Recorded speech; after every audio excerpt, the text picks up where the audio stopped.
Luxor, age Egypt.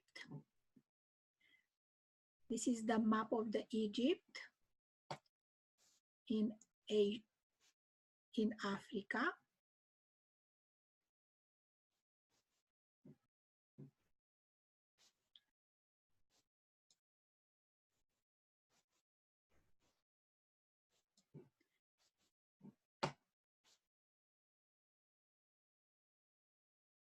Luxor was an ancient city. It was the ancient city of Thebes, the great capital of Upper Egypt. Upper Egypt means the upper part of the Nile. Actually, it was in the south of Egypt. So Upper Egypt was here and Lower Egypt was north of Egypt, where all are in relation to the Nile. The city was regarded in the ancient Egyptian text as Vist or Vaset, which means the city of scepter, and also Tipit, Taipet, and then in a later period, the Greeks called it Thebai, and the Roman after them Thebe.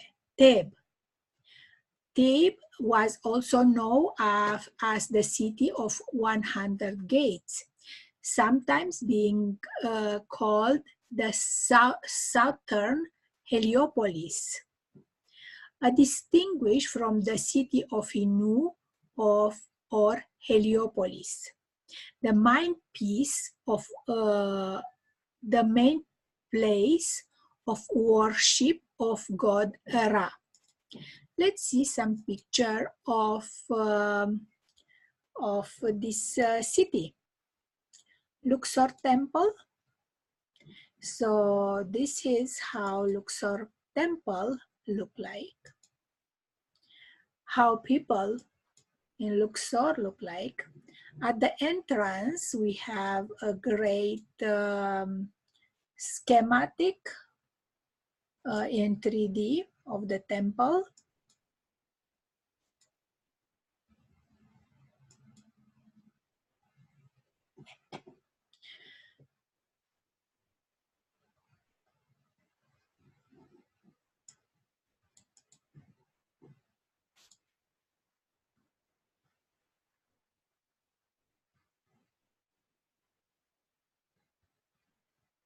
The importance of the city as early as 11th dynasty, when started with 11th dynasty, when the town grew into a thriving metropolis.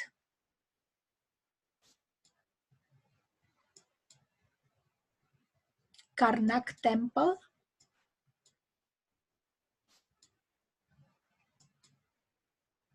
These are megalithic stones .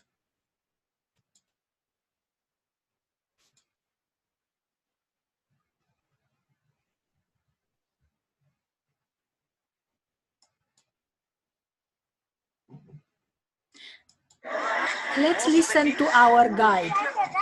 They had to make always additions inside this temple.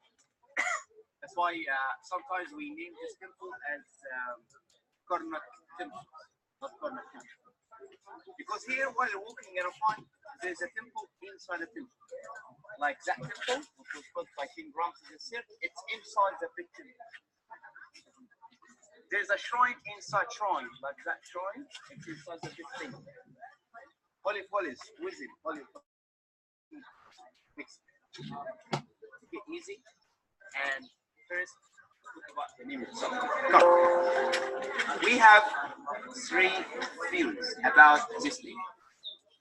First one, Karnak, by Sudanese language, it means protected village.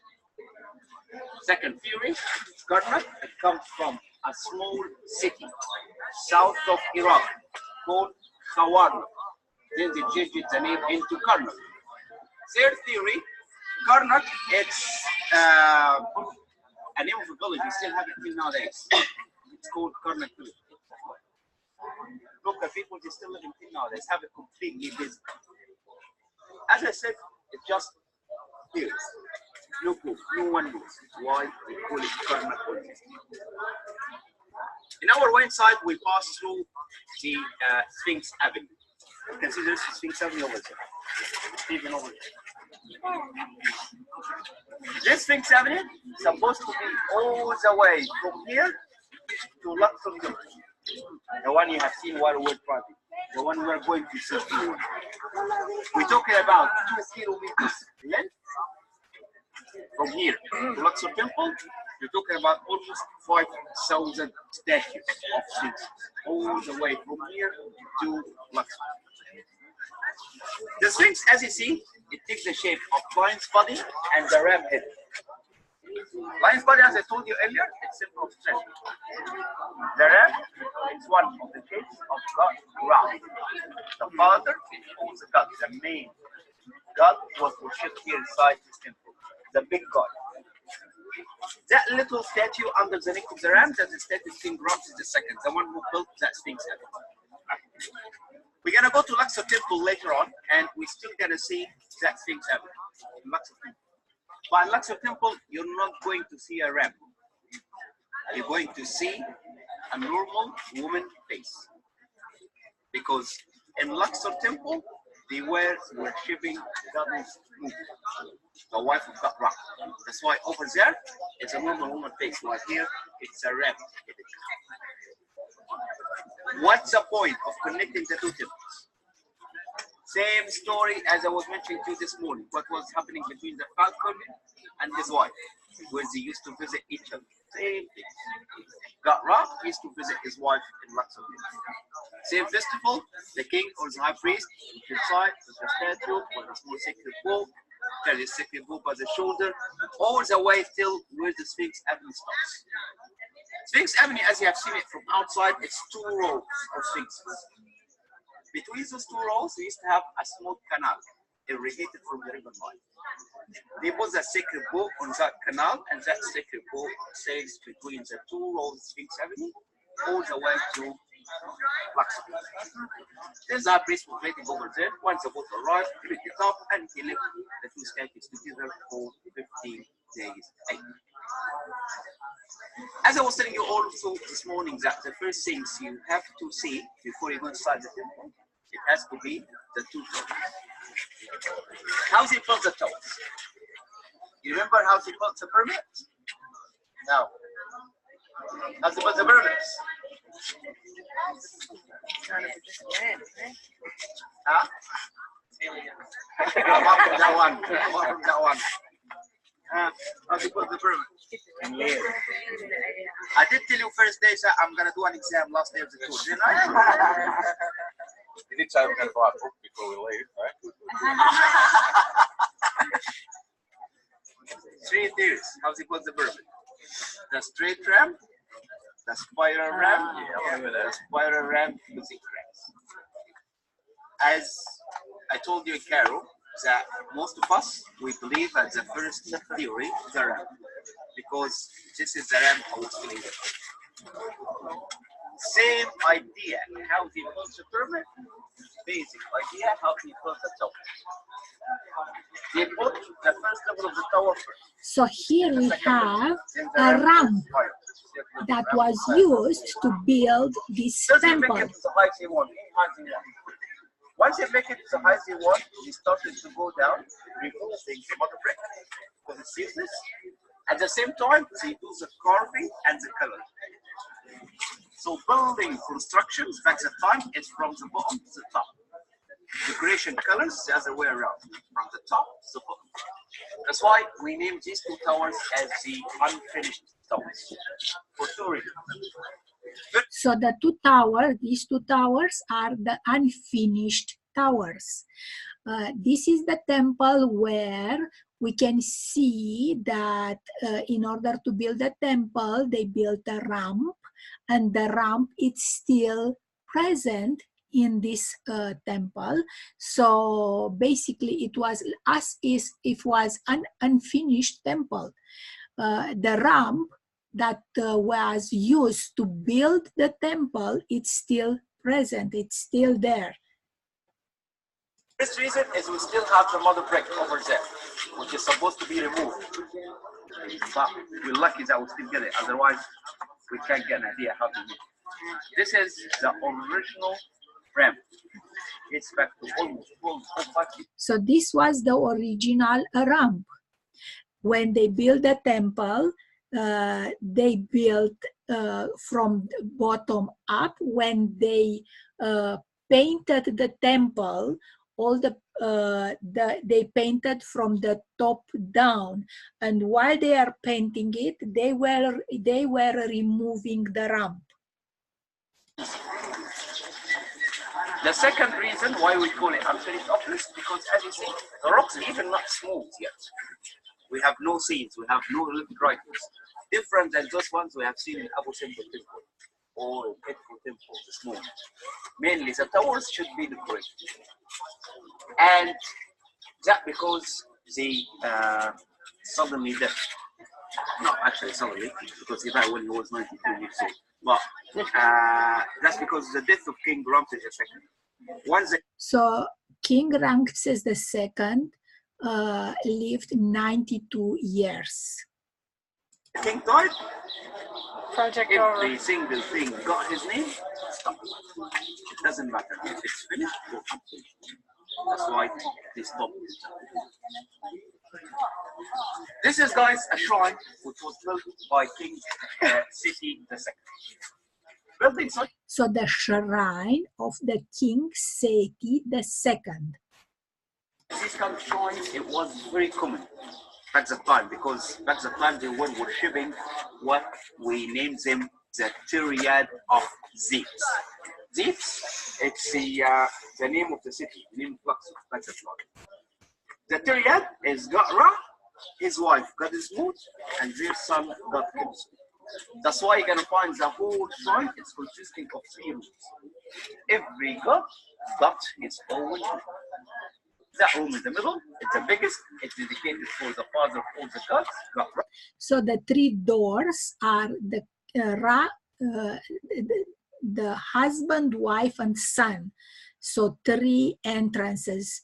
If you can see, the height of these entrances is much larger than a normal human being. Probably these people were taller. This one here, dedicated for his wife, that's Smooth, the one who lives outside, So Smooth was the wife. dedicated for their son, God Kids. And we have a theory. They said that during the journey of the sacred boat from here to Luxor Temple, the sacred boat is rest inside these shrines before continuous journey to Luxor. This is the altar made out of alabaster. Alabaster, it was a very sacred stone. So this is the altar made out of alabaster. Alabaster is a sacred stone. The new king, very famous here in Luxor. That's where the locals, they come from outside, leave the offerings here, and then the high priest comes from inside, pick up the offerings all the way inside the city. So this altar was used for the locals to bring offering to the god. Over there, we're supposed to have temples, and as you see, most of them destroyed. And this is in a matter of time.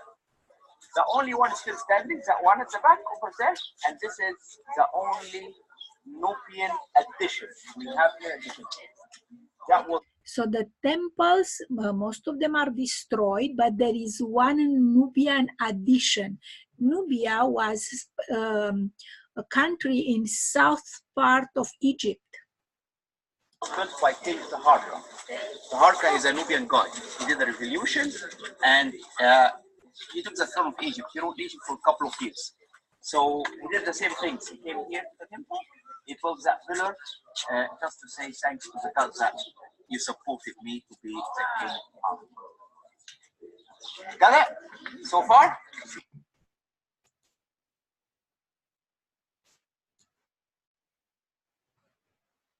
So these are the interior of Karnak Temple. Let's see if we have sound. Some video do not have sound because we are in too much proximity of the altar, which emits some kind of noise. Very basic plan of any temple. Two small towers, then inside we have the colonnaded court and then the sanctuary. If you look to the towers, normal scenes like what we have seen everywhere. Look to that figure to your right hand side. This is King Ramses III holding the animals of Egypt from their hair, snatching them or sacrificing them in front of. There's a man standing with the two feathers up his head. This is God Ra, the father of all the gods. Ra takes either a man with two feathers up his head or a ram like. So Ra is the main god. The Sphinx or a full sun disk. Same scene on the other side of the tower. By the main entrance to the temple, we have two statues representing King Ramses III. In our history, all in all, we have three different kind of statues. This is what we call it as military statues because it shows the king as a soldier. Second kind of statues like this one, we call it as Osirian statues, or actually statues showing the king or the queen in mummified position. Third kind of statues like those ones we have seen. So mummified position, it's with hands in front. The military position, it's one step in front of the other. Temple, those big, massive, huge ones, showing the ideal image of the king. Back to our two statues over there. Each statue representing King Ramses III, wearing the double crown of Upper and Lower Egypt. So Ramses III, this crown is considered to be the crown of the entire Egypt, Upper and Lower Egypt. That's what is the double crown. Some will say it's hiding the elongated head of a different type of humans. There is a copras coming up from his forehead. There's a false beard attached to his chin, and he's having the left leg advanced. So the left leg in advance means a military position. The beard means it's a king. The beard were attached even to the woman when they got the position of power in ancient Egypt. Why do you think it's the left leg? Why it's not the right leg? Because he's stepping out of the temple, so left has some kind of. I tried. You did try. No, I'll tell you why. Because Islam has that. And not in war?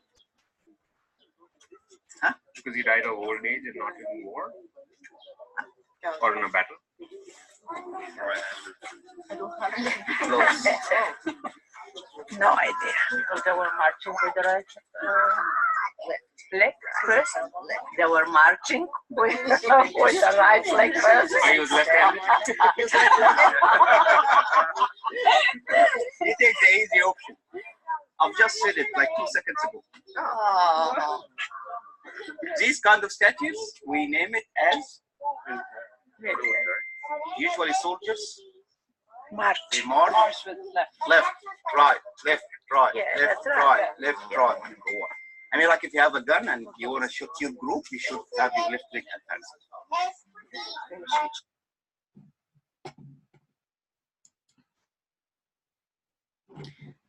Okay, let's see more The plan is explanation. to hit the people, so they run.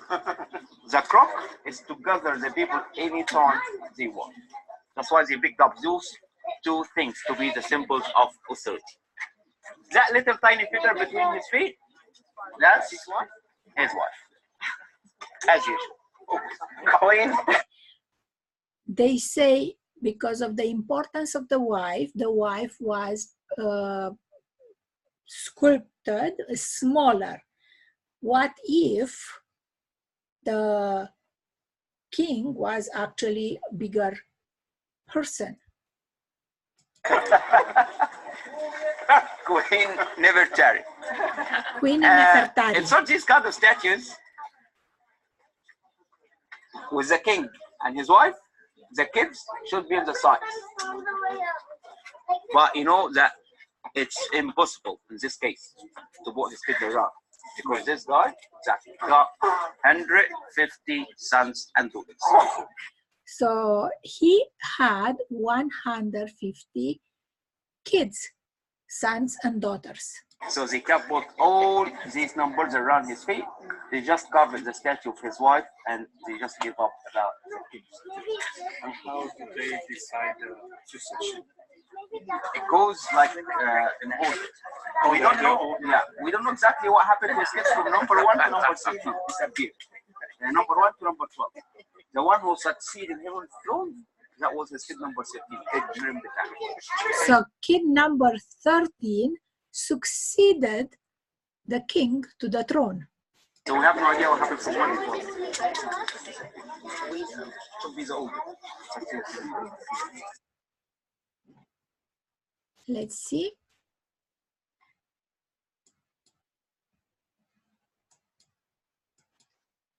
So this is the temple. The dimensions are quite impressive, and they seems to be built by giants.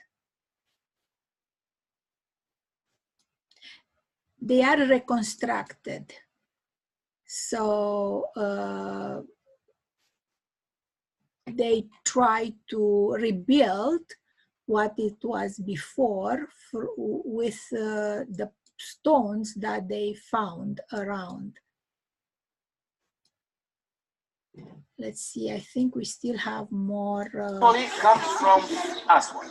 So they went to one of the guys, like where we have been in Usvat. They pick up like a big, massive piece of rock.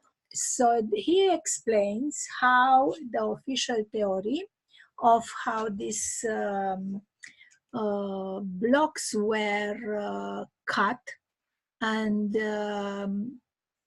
brought to this place. They surround the whole rock with fire. They heat it up. Once they heat it up, they cool it down with water. So we heat it up, they suddenly cool it down, it makes the granite was easy to cut. Then they draw the layout of the obelisk. So how they build the obelisks? As what we have seen, as a finished obelisk, at the top of that block. Then there was holes surrounding that obelisk, if you remember. Using a flint stone, they started to make holes surrounding that layout of the obelisk.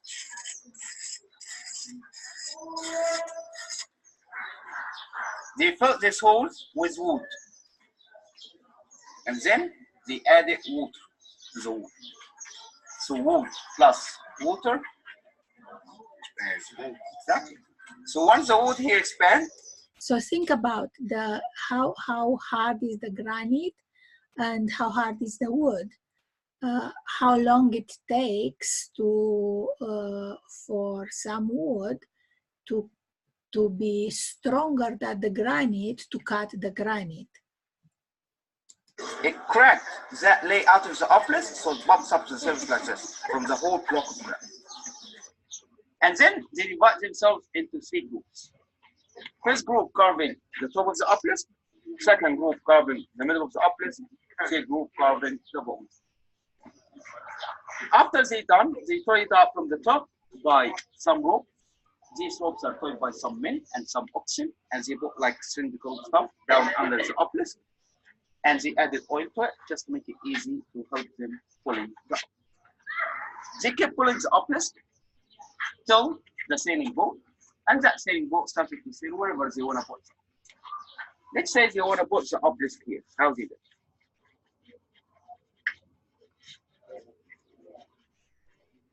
First, they put the base of the obelisk on the ground, which is that big square thing down under the obelisk. Then they built a room surrounding the base of the obelisk, made of mud brick. 2 ramps going up to the top of this room. The obelisk, they put it here on the ramp. Then they put this room with sand, completely with sand. Covered the whole thing. People standing here, people standing there, they kept pulling the obelisk using the ropes till they got the obelisk on that position. Once they got it like this, they started to make holes on that room, releasing the sand out. So while the sand is released out from the room, it takes the obelisk slowly, step by step on each place. Once the obelisk rests in the base, that's it. No one can do it. This technique, it's 7 months. It's documented on that obelisk with a kitchen. He said it took me 7 months. So one obelisk was erected in 7 months, and this is an inscription on one of the obelisk that is found in Theb. The whole technique, how? This is a theory, but most of us will believe it.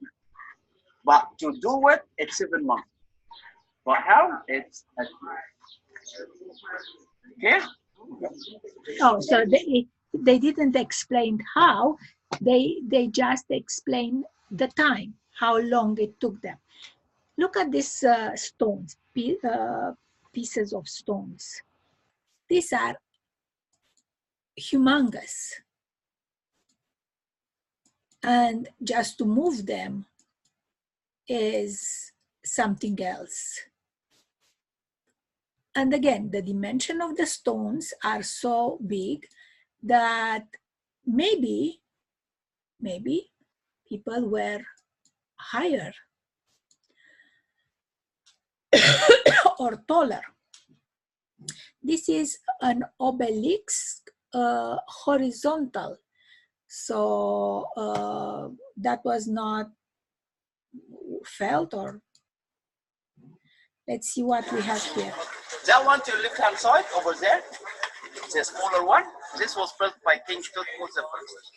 So King Thutmose I, this obelisk. The big one, that was built by Queen Hatshepsut. And Queen Hatshepsut. And here's the second one, which was built by Queen Hatshepsut. So the obelisk that we just saw, built by Queen Hatshepsut, felt. As I told you earlier, how we know that king who's this, who's that, through this shape. That's her name, Queen Hatshepsut. Most of the figures of Queen Hatshepsut, you can find. So these cartouches contain the name of the king or the queen that built this column. Look at the way it's cut. This cutting seems to be not it seems to be machine cuttings. And this writing, they are very similar. They had probably machines to cut. These lines are very straight, and they are probably not using hand tools. They were using some sort of energy devices. As a man, not as a woman, because it wasn't acceptable that a woman would rule Egypt at the time. That's why most of the official figures has to be a man, not a woman. Social figures, she's a female. So over there, that's Queen Hatshepsut having the full spear. She's offering to the falcon, the Horus. Up there, So the falcon is Horus, the Queen Hatshepsut. So this is Horus. This is the Queen Hatshepsut that built this obelisk. Ra is hugging Queen Hatshepsut. You're found here as a man as well. And up there, this So Ra is with Queen Hatshepsut. got Ra, and Queen Hatshepsut is kneeling in front of his feet, and he's putting both hands up her head and her shoulder, like supporting her. So the locals, once they see her blessed from the big god of the photo card, they have to be sure and say that this queen of the leading one. Got it? Okay. So this is the obelisk. Now here is a sacred artificial lake. Let's listen to his comments about this sacred lake. Made by King Tutmos III. Made by King Tutmos III. Sacred lake, it's a place where the king or the high priest should be verified before they touch the statue of God. Same thing like that little room we have seen this morning. But this is big because this is the biggest temple we have. So this is the biggest temple in Egypt, Theb and Luxor. Channels connecting this sacred lake with the river Nile. It's underground. So this lake is connected with underground tunnels with the river Nile. Underneath. I mean, the water is still running. This is fresh water. Because if it's not fresh, it's... So you understand that the water, it's fresh water in this sacred lake. But because fresh, so it's running most of the time. All these steps are the original stairs which were used by the Habits, but before that, The stairs are the original stairs. down and then have a look to that little statue over there. This is a statue of the scarab. The secret. The scarab is it's a secret statue in the temple. And watch what happened. That statue was built by King Amun-Hotep III. The statue is built by Amun-Hotep III. You're gonna find some people gonna walk around this statue because they said that if you walk around this. So people are walking around the statue, and listen to the explanation. Statue 4 times, you get married.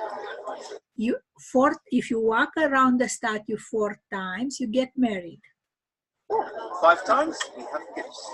5 times, you have kids. 6 times, you've got money. If you go around 6 times, you get money. So it's 4 times for marriage, 5 times for kids, and 6 times for money. I'm gonna start running around 6 times because I'm not getting married or getting more kids. Yeah, you know it's anti-clockwise. Anti-clockwise. Now 6. So the people starting going around the statue.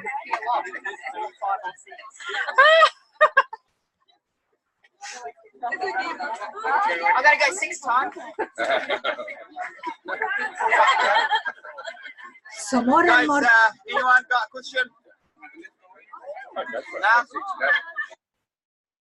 So more and more people were walking around the statue. So these are the stairs, the original stairs to the sacred lake.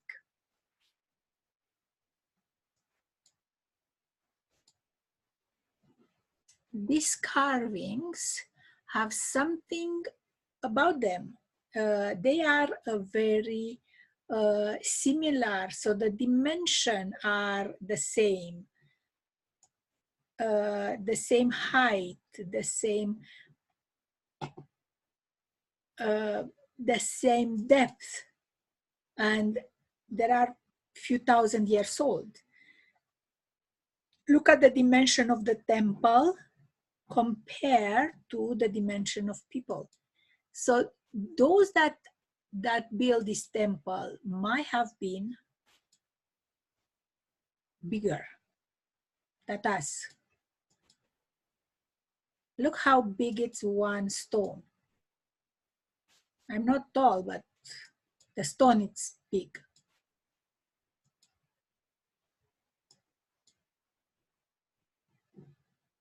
State of courtyard of 4 pylon of Amenhotep III.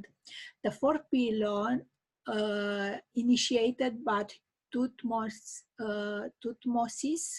the first mark the entrance to the Amun sanctuary known as Ipet Sot. The courtyard in front of the pylon is situated at the junction of two perpendicular processional axes.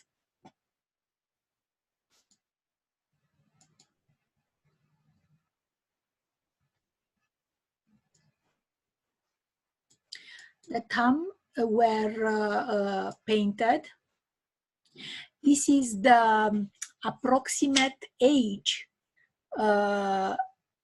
approximate time that these people were reigning the Egypt. Amenhotep, Thutmose the first, the second, Hatshepsut, Thutmose the third, Amenhotep, Thutmose the fourth, Amenhotep the third.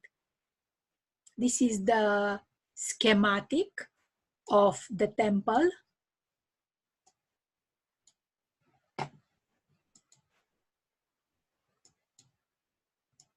Again, beautiful, beautiful buildings.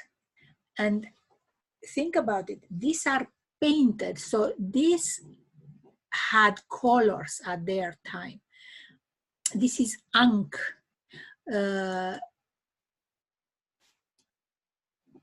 Ankh. I saw a video with this Ankh that is used, can be used to produce electricity. So apparently the ancient Egypt had ability to produce electrical current, and they had a lot of technology. So that's me, myself, and I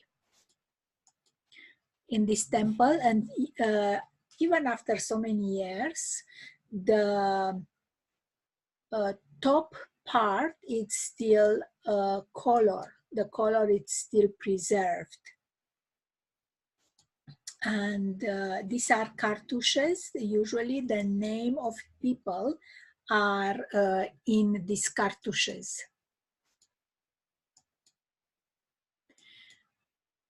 The way these columns are aligned, between them you can see other temples or other colonnades, and you can see hieroglyphic inscription. These are people that are pointing to details of the building.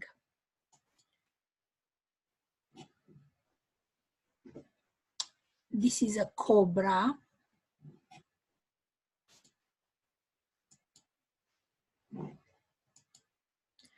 Hypostyle hall.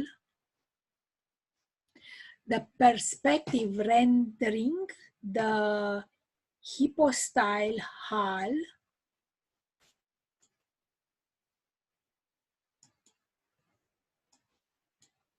so all over the place. You can see how the place looked like.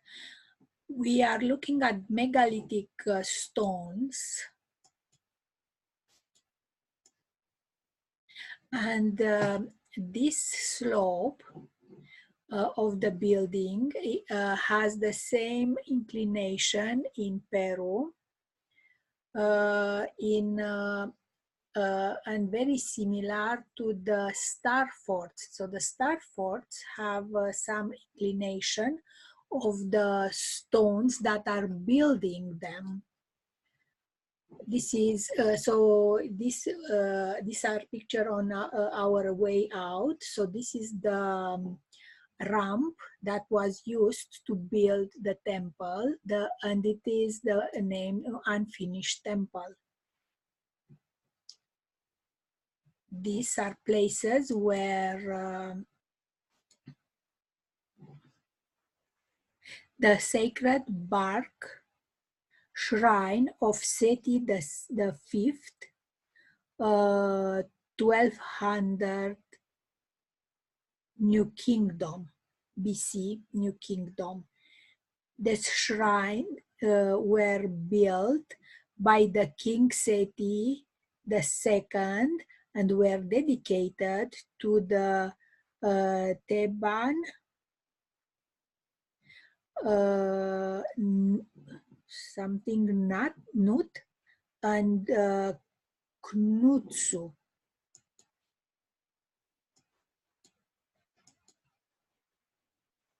Great forecourt.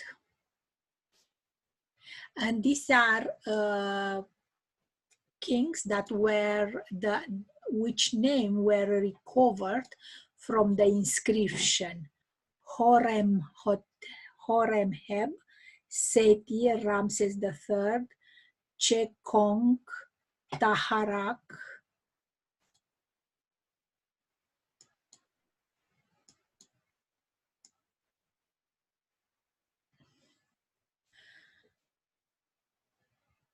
This is the map of Temple of Karnak. At the entrance, we can see the map of the temple. So thank you for watching. This was my presentation about Temple of Karnak.